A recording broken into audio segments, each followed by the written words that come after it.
Hello, my stamping friends. This is Renee Novak at blessedbycards.com. I'm an independent Stampin' Up! Demonstrator in the United States, and I'm here today for a weekly Wednesday. Today, I'm going to share with you a technique called Emboss Resist.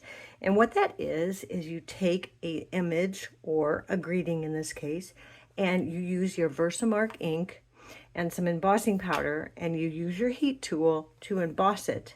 Then you're going to take some ink with some blending brushes, and you're going to cover all your cardstock, and then we're going to kind of erase off the color.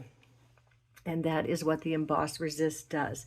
The color actually resists. So on this one, you can see that the actual stamped image, after you wipe it off, is behind the greeting.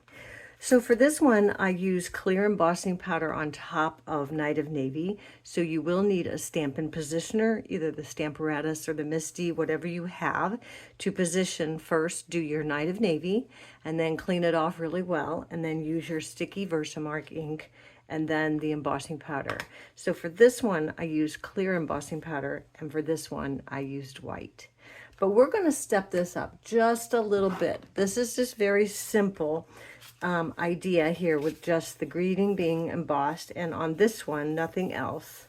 On this one, I actually stamped those flowers from the In Blooms and did some resist on that too. And as you can see, that's white embossing powder, or white embossing powder.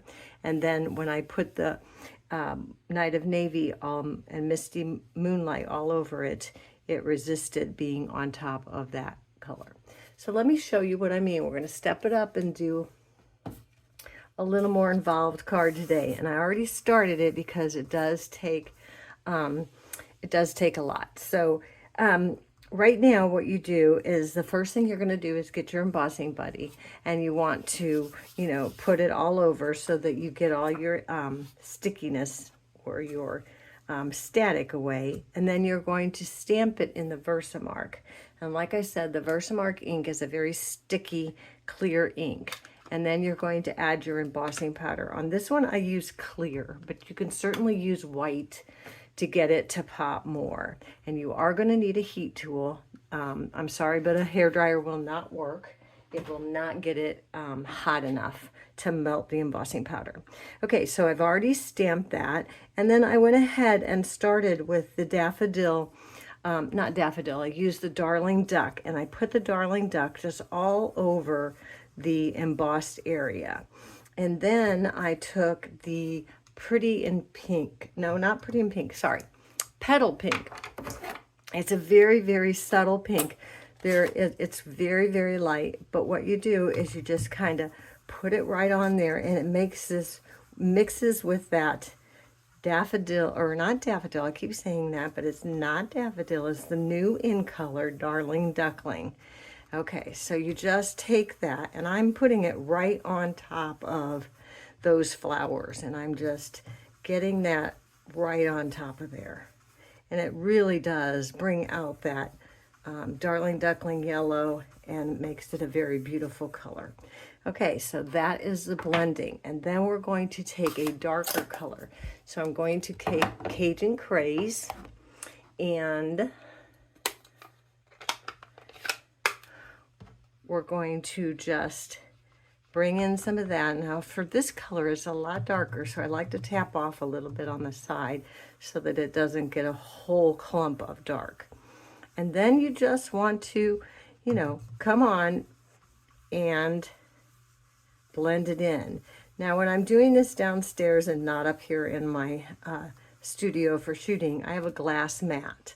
If you don't have a glass mat, you can use just an acrylic block to tap it off, and then you can reuse that ink versus when you do it on paper. Okay, so what you're going to do is just keep blending, and you can make it as dark as you want. I mean, you can go in areas to make some areas dark down here and others not. So it's up to you. You just kind of keep blending until you get the look that you want. And then what we're going to do is we're going to take a stamp from, I think this was Grown in Love, or Growing in Love, something like that. It's an online exclusive. And I'm going to stamp it up, but I'm not going to stamp up the words. I just want the image. And we're going to stamp right on top of those flowers. And you got to be careful with this one not to get those edges. I got a little edge, but it won't show. But this particular stamp, it does seem to get the edges a little bit more than some. So just tap real lightly and then just put it right over that image. And I can see that I still have a little bit on there, so I'm just going to take my little baby wipe and just try to get that mark off. I'm not going to worry too much down there. It's not going to go on there. So I'm going to put it right again over that image. And I'm going to do just a little one down here, maybe one there. And again, I'm just stamping it directly onto that image. And then what you're going to want to do is clean off that stamp, because now we're going to stamp it in the Darling Duckling. But before we do that, we're going to take a soft white cloth. Now I use these flower cloths from Walmart. I'm sure other places sell them, but these are just those flower cloths. My grandmother used to swear by these for drying her china, and I love them for my craft room. They're just a white flower cloth.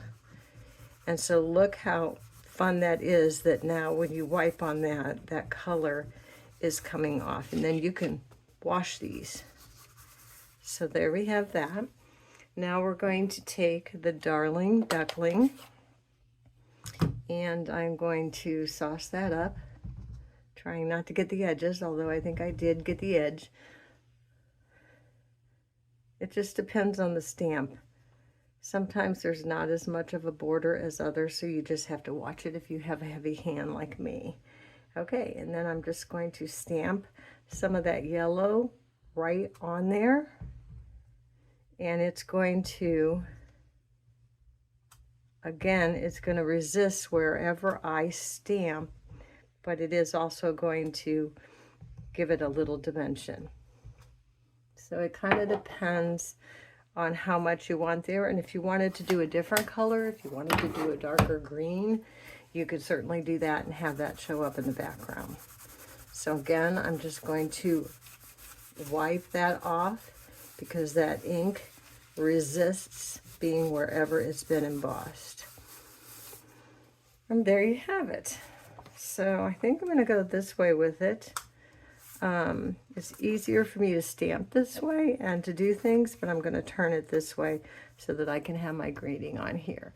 And so then what you would want to do is just stamp your greeting, or if you wanted it to be this way, you could stamp a greeting up here, and then you could mount it up on different colors. So let me show you what I did for our final project. So I turned it to the side like this, and then what I did is I mounted it on a piece of petal pink, and then on a card base of Cajun Craze. And I took a little tiny strip of Cajun Craze across here, added some gold bling, and stamped "You Are Loved," and that's from that Grateful Blessings stamp set. And these flowers are from the Gallery of Blooms, and these little tiny flowers that I use are from that Growing in Love set that's an online exclusive. So that is how you can use that Emboss Resist to step it up a little bit, do a larger card, or a more involved card, I should say. This one, I just stamped the flowers and Emboss Resist it. And for this one, I simply just did the greeting. So that is all I have for today's Weekly Wednesday. Emboss Resist, on how you can create cards with this technique. Thanks again for watching. Be sure to subscribe to my channel so you don't miss any future videos. Hop on over to my blog at blessedbycards.com, and I'll have all the measurements and the supplies that I use for this card class today. Thanks again. Until next time, be blessed.